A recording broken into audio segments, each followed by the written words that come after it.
Well, good afternoon, everyone. Phil Penarski here with CBS 42 Now. Hope you're all having a great start to your Monday. We're just a few moments away from hearing from Alabama head coach Nick Saban, as well as quarterback Bryce Young and big defensive lineman Fidarius Mathis, as they get set to take on the number 11 Florida Gators on Saturday after coming off that huge rout win over Mercer on Saturday at Bryant-Denny Stadium.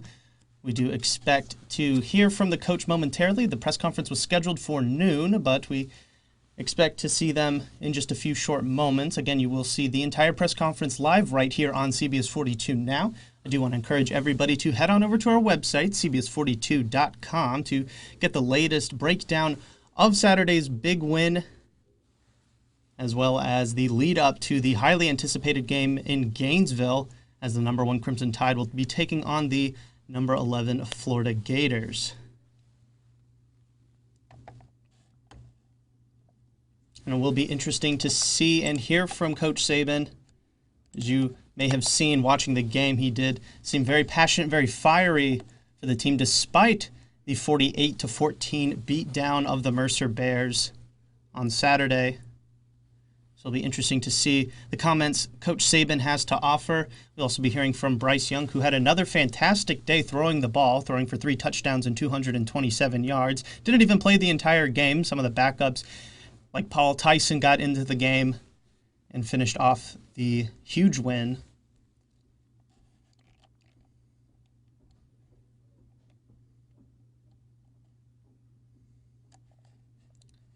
And of course, we also expect to hear about linebacker Will Anderson Jr., who left the game on Saturday with an apparent right leg injury. We expect to get an update from Coach Saban on that as well. And it appears Coach Saban is taking to the press conference right now. We will send you there live. All right. With that, we'll get Coach started with an opening statement. We use the raise your hand function for questions. Coach, go ahead.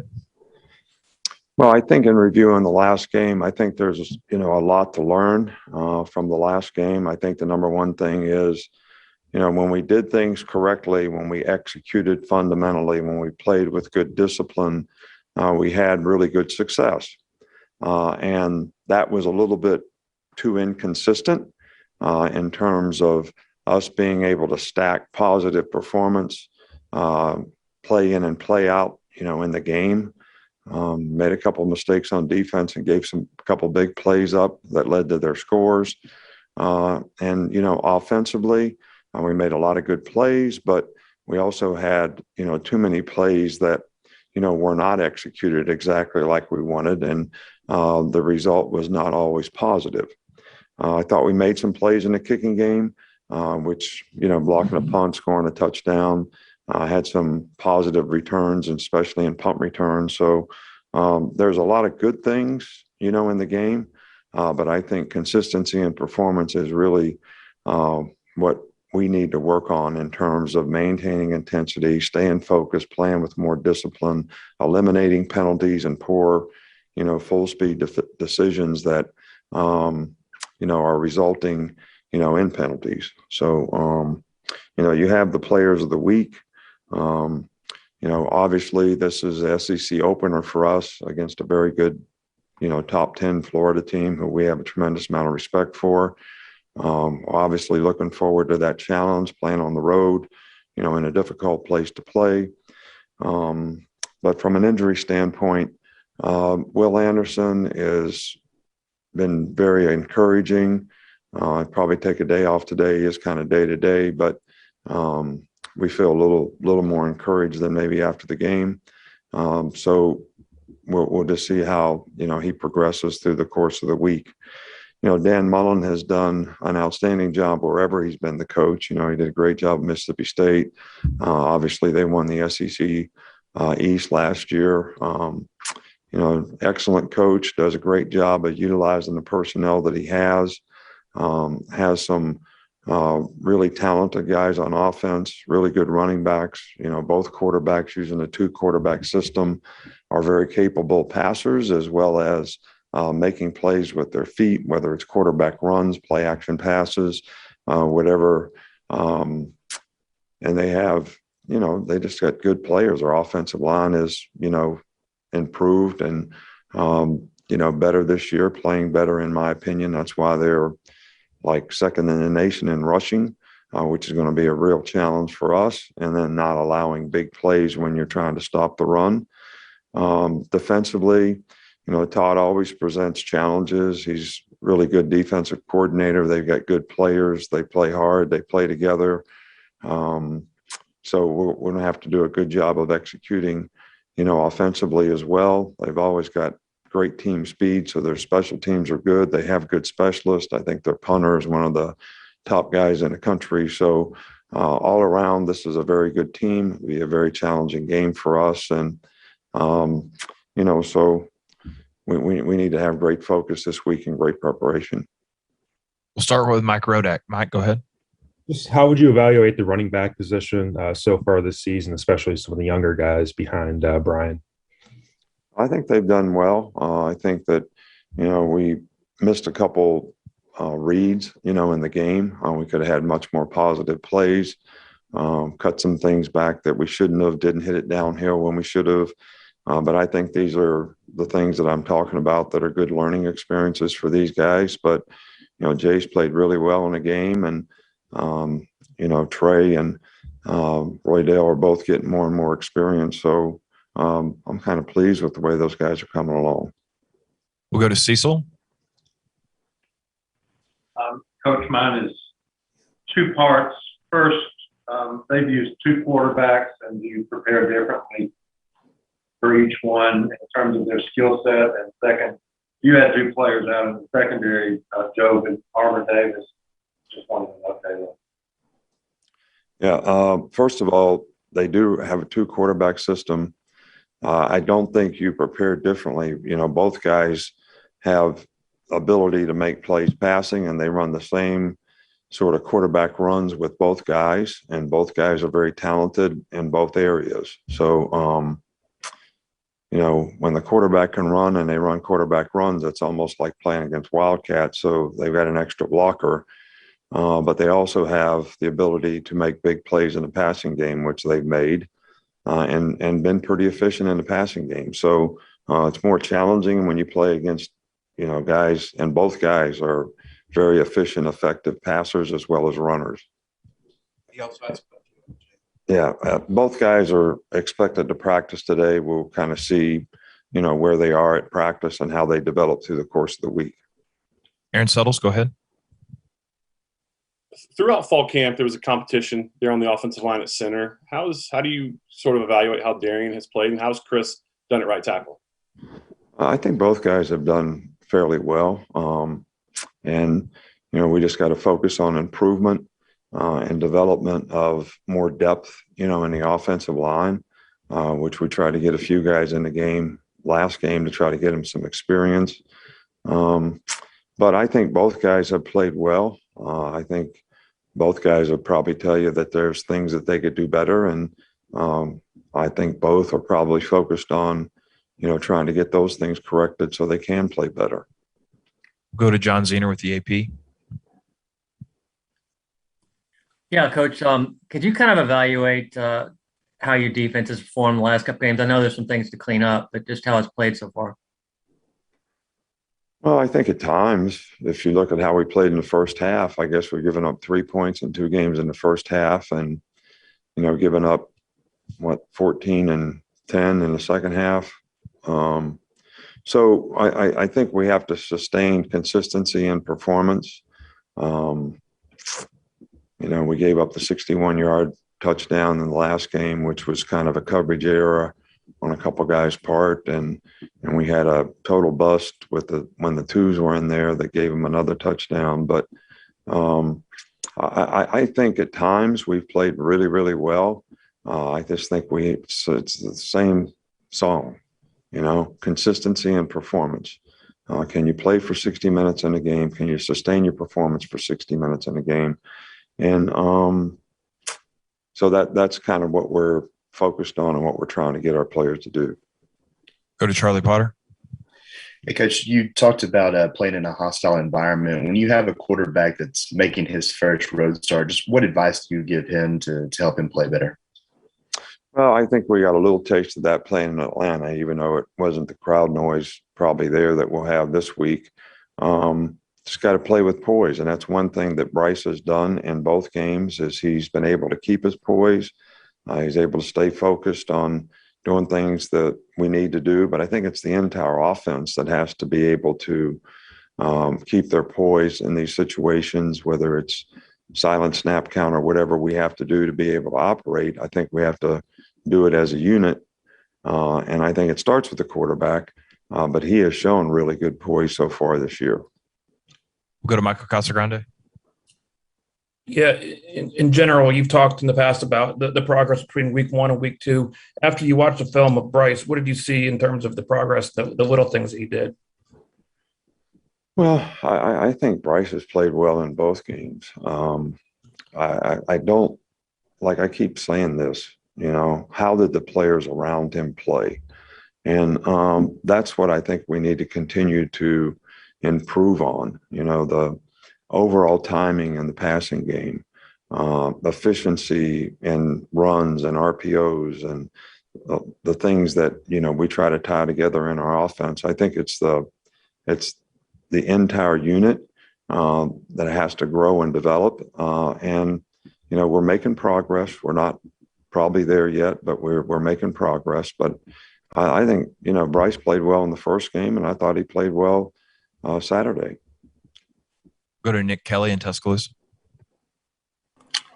You mentioned facing Dan Mullen offenses several times over the years. How have you seen the way that he runs an offense change, if at all, over that span? Well, it changes relative to the personnel that he has. I think that's what he does, really, really well. They obviously didn't run a whole lot of quarterback runs last year. With the quarterback that they had, he was a really good passer. They had really good skill guys, and they were a great passing team. This year, they're still a really good passing team, but they have the added element of quarterback runs, which when he was at Mississippi State, was sort of the same, kind of, what players do I have? What can they do? And I'm going to make sure these guys are doing the things that they do well. And I think that's what makes him a great offensive coach is he does a great job of utilizing the personnel that he has, getting the ball to playmakers. And if the quarterback has running ability, they'll use them in the running game as well. We'll go to Matt Marshall with the Orlando Sentinel. Nick, this is the first time you guys get a chance to go to Gainesville in a while. Is this some opportunity for you guys to play a team that you don't normally see all the time in the regular season? And would you like to see more of these kind of matchups as well? Well, we did play them in the SEC championship game last year, and obviously, they had an outstanding team. So, look, I don't want to get into the whole scheduling thing, but, we played 10 SEC games last year. I thought it was great for fans. I thought it was great for the matchups.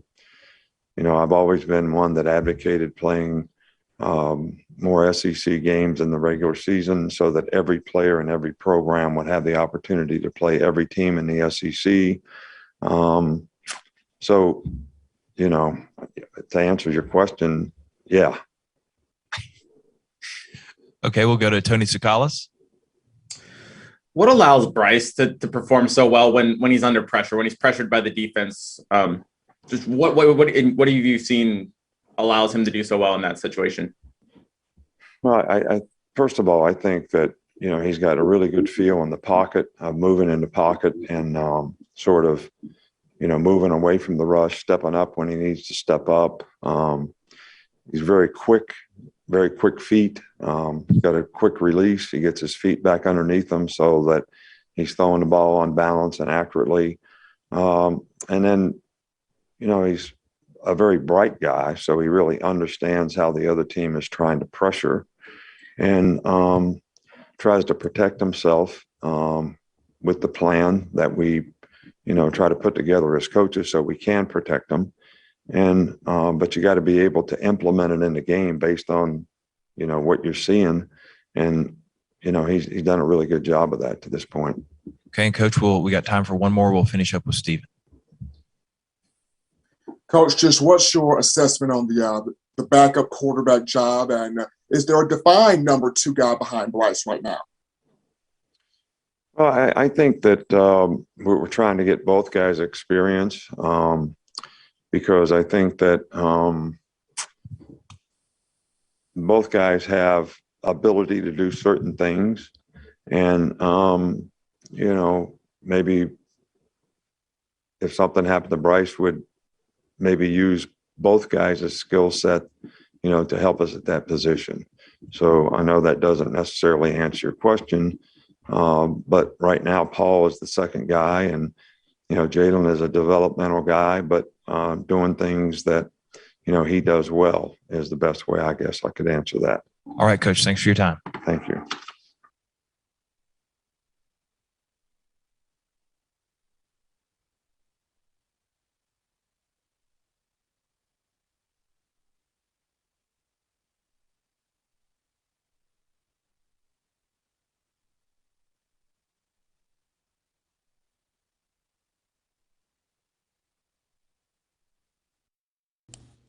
And that was Alabama head coach Nick Saban giving a press conference addressing the media ahead of the Crimson Tide's highly anticipated matchup against the number 11 Florida Gators in a rematch of last year's SEC championship. That game will be held Saturday in Gainesville. Probably the biggest test of the season so far for the Crimson Tide. Again, they did take on the number 14th ranked Miami Hurricanes earlier in week 1 in Atlanta, but this is a whole different ballgame and a whole different environment, really. I feel most of us would agree that in Atlanta it was a fairly large majority of Alabama fans there at Mercedes-Benz Stadium. This one will be mostly entirely all Gators fans. Really quickly want to go over some of the things Coach Saban discussed in his address to the media. Again, if you watched the game, you probably saw multiple shots of Coach Saban on the sidelines getting very frustrated. And actually, it appears Fedarius Mathis has approached the podium, so we will take you there live now and hear comments from him.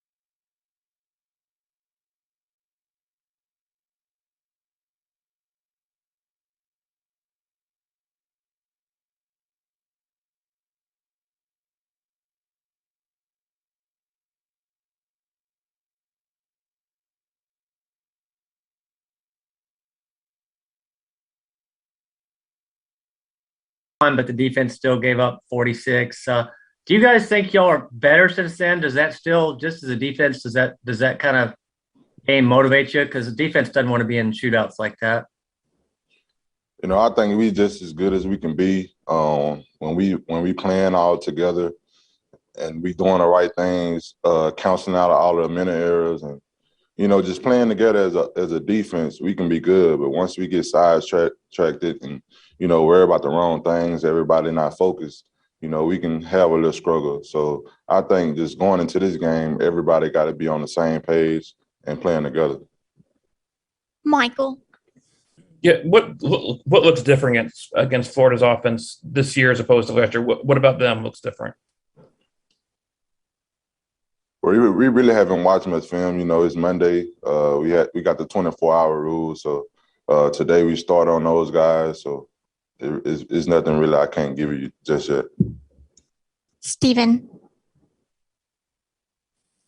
Being a veteran, Phil, when you watch a guy like Kool-Aid McKinstry get his first pick as a young guy, what does that do for you as a veteran? I mean, how does that help his confidence as he sees I can make plays out here?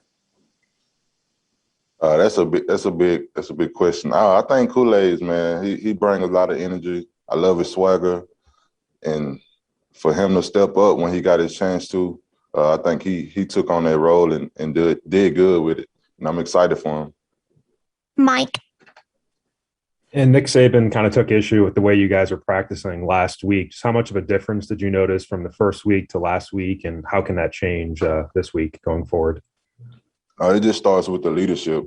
We got to do better in the leadership room. just stand on the guys more, and you got to be more disciplined and keeping the guys hype. Bringing a lot of energy to practice because that's where it started. Steve. Phil, if you could comment on Florida's offensive line, what impresses you about the Gator O-line, Phil? Just from watching their game a couple of days ago, I think they really play together as a whole, and they move a lot. Aaron, do you still have a question? Okay, Jacob. Yeah, Phil, just talk about Drew Sanders, how he performed in his first start, and also Chris Braswell and what he brings to the table when he's on the field in lieu of Will Anderson. I think those guys did pretty well. We're going to need them all year long, with Chris being down. And we just got to encourage those guys to step up, when their name is called. Michael. I asked Chris Owens about this the other night, and since you've been around too, Chris was rattling off a bunch of Nick Saban sayings, kind of word for word. You've been around. Is there a favorite little coaching saying quip he has that stands out to you? I can't think of one.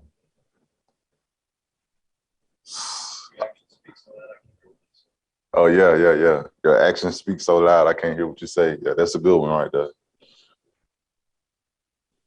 Final questions for Fidarian. Thank you, Phil.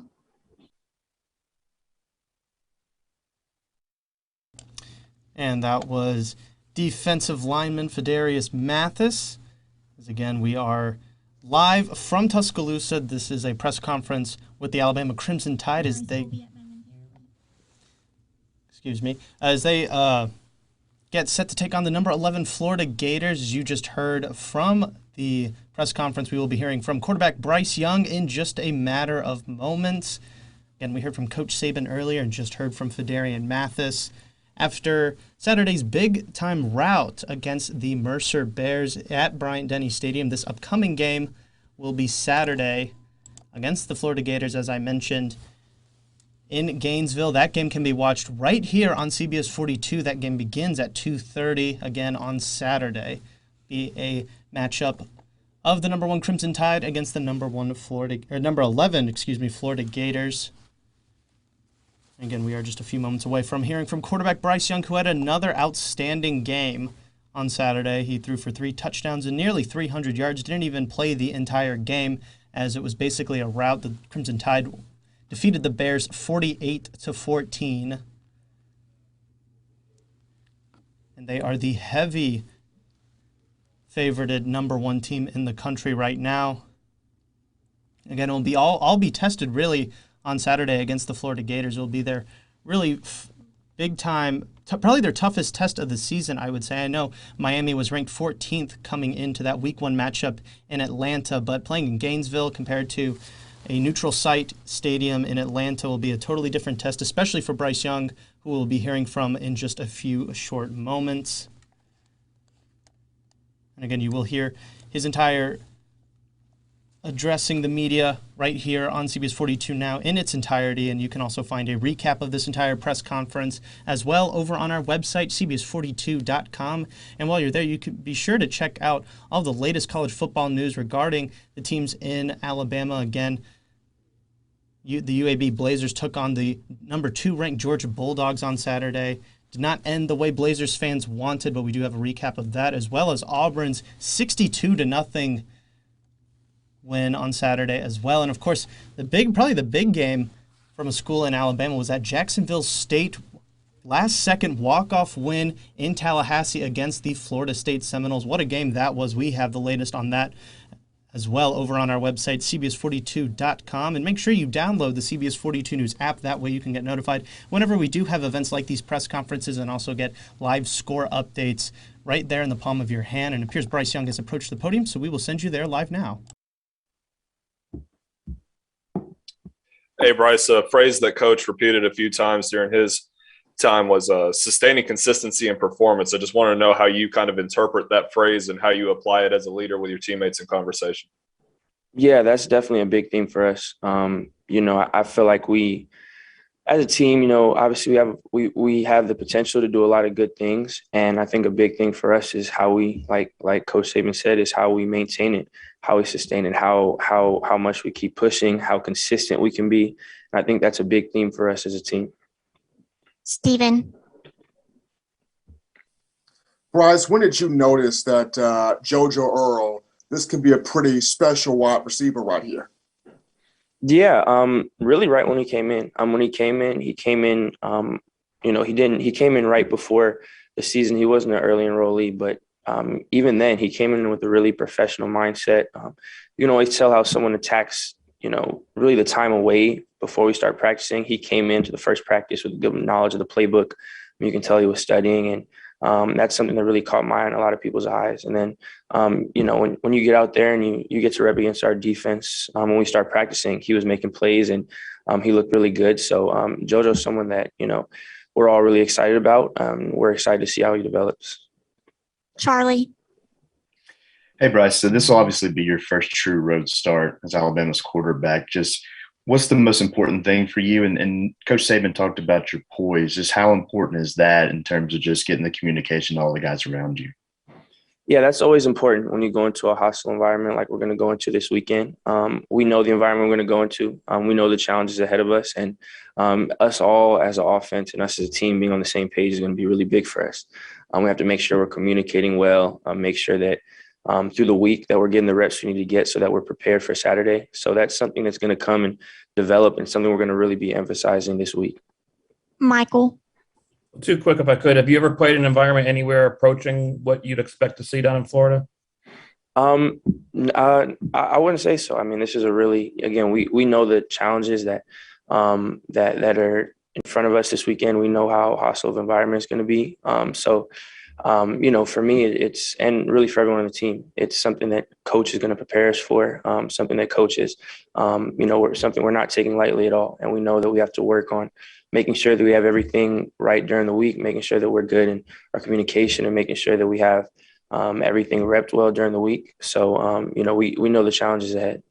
And when you went back and watched the film of your game Saturday, how would you assess, some of the deep balls seemed like maybe a step off, bad luck with some penalties. How would you assess some of that downfield throwing? Yeah, I think Coach Saban really summed it up well. I think when he talked about our preparation and how we prepared last week, that was something he talked to us about a lot, just in meetings and throughout the week. And I think it really showed. I think we didn't do a great job of preparing last week.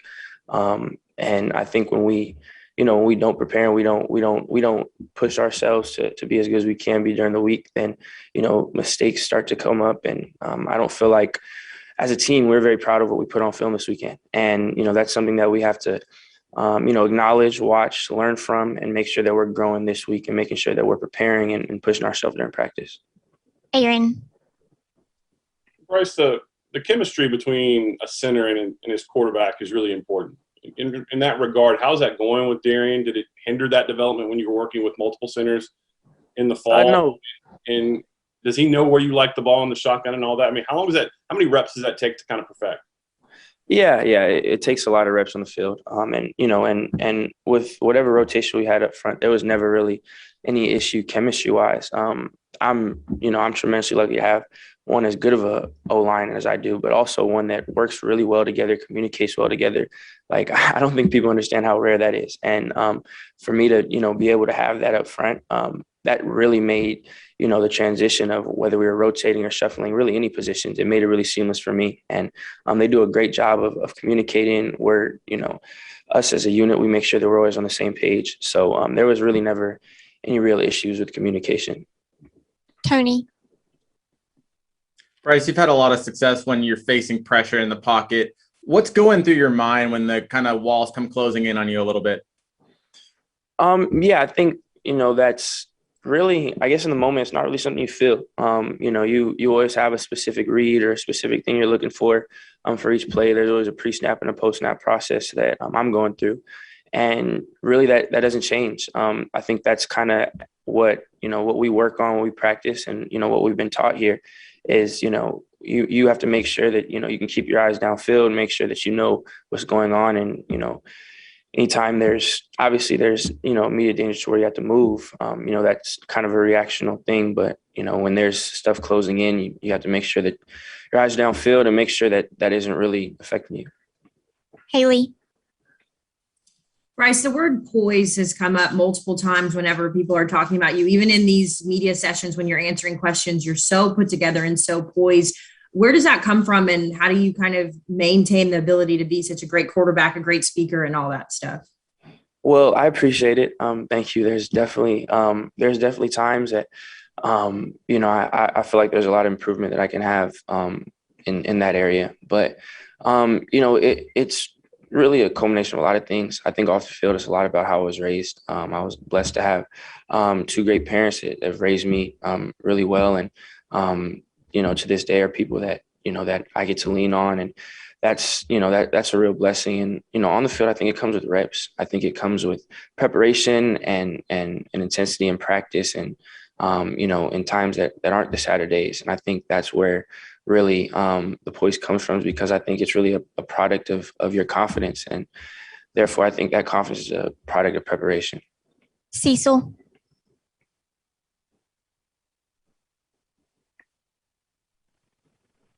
Speaking of preparation, Bryce, I don't know how much film study you've had this week. I know you prepared for Florida last year.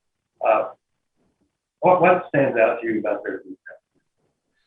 Yeah, it's a really good group. They have a really good group defensively. Really top to bottom, extremely talented. They do a good job defensively, schematically. They make good adjustments. I've seen them communicate well. But really top to bottom, just from watching them on film, they're a group that we know we have to prepare for, a group that we know we have to go out and practice for. Again, we're going to a hostile environment, playing a really good team. And defensively, they're really good. So, we know that as a unit, and we know that it's going to take everything and all the preparation. And, we're going to have to attack this week in order to, go out and perform on Saturday. Charlie. For those who've never experienced it, how would you describe the indoor practices where the coaches pump in the crowd noise? And how do you think that's helped prepare you for what you're going to experience this weekend? Yeah, it prepares us a lot. I think it's really important because, during the week, at times, you're fighting that complacency, and you're fighting, you just played a game, you're about to play a game. This is, the practice part. But I think those Thursday practices it gets really intense. We get to have some good on good periods, which is always good. And then, when we pump in the crowd noise, I think it's really effective for us as far as practicing our communication and trying to simulate, certain atmospheres and wherever we're playing. I think it does a good job of preparing us. And, when you have that, I think it's a good training method to, when you can't always hear, when, there's noise or external factors, how can you lock in? How can you communicate, make sure that you're focusing? And, it's something that I feel like prepares us pretty well. Final two questions, Nick Kelly and then Katie. Hey, Bryce, I think I've heard a few people mention your ability pre-snap.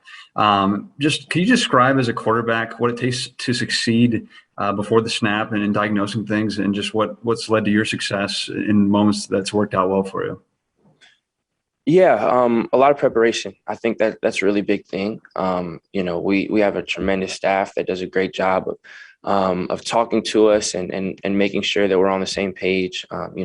From cut-ups to, coverage breakdown and blitz breakdown, that's stuff that, we're able to get from our great staff, and then really just have to put the time in and pick up on stuff, before the game comes. You have to watch film, you have to look into the small details of that film and really consume as much of it as you can. And then after that, again, you rely on your rules and your coaching that you've heard from preseason to during the week when it comes to play-by-play and different things you're looking for. But, it's a lot mentally, but, it's a lot that comes from preparation.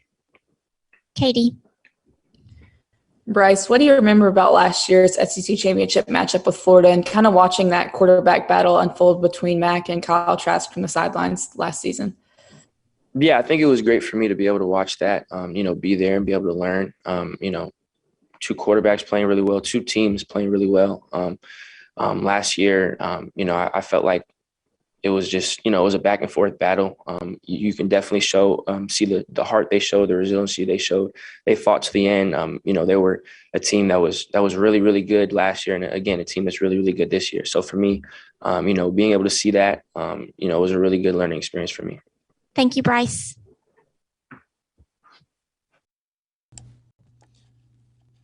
And that was a press conference featuring Coach Nick Saban of the #1 ranked Alabama Crimson Tide. We also heard from quarterback Bryce Young, who had a huge game Saturday against the Mercer Bears at Bryant-Denny Stadium. We also heard from Fedarian Mathis, the big defensive lineman as well. All three who spoke to the media did kind of echo the same sentiment that the team will need to prepare a whole lot better for this upcoming game Saturday against the #11 Florida Gators than they did for the Mercer Bears. Again, that game will be Saturday in Gainesville, and you can watch it live at 2:30 this Saturday right here on CBS 42.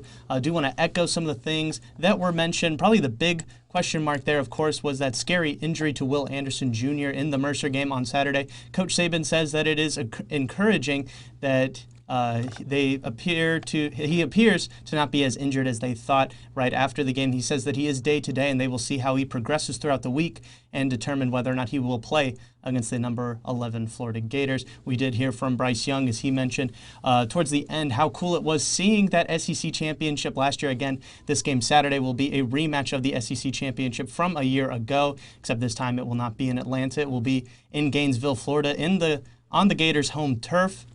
Again, he said it was a very interesting game to watch, very valuable for him to learn and see Mac Jones and Kyle Trask battle it out in that offensive shootout a year ago. That's going to do it for us today here on CBS 42 Now. Again, you can find a replay of this entire press conference over on our website, cbs42.com. And one last time, be sure to download the CBS 42 News app. That way you can get notified whenever we do have live events like these. You can watch it right in the palm of your hand. That's going to do it. As I said, I'm Phil Penarski, and we hope you have a great rest of your day.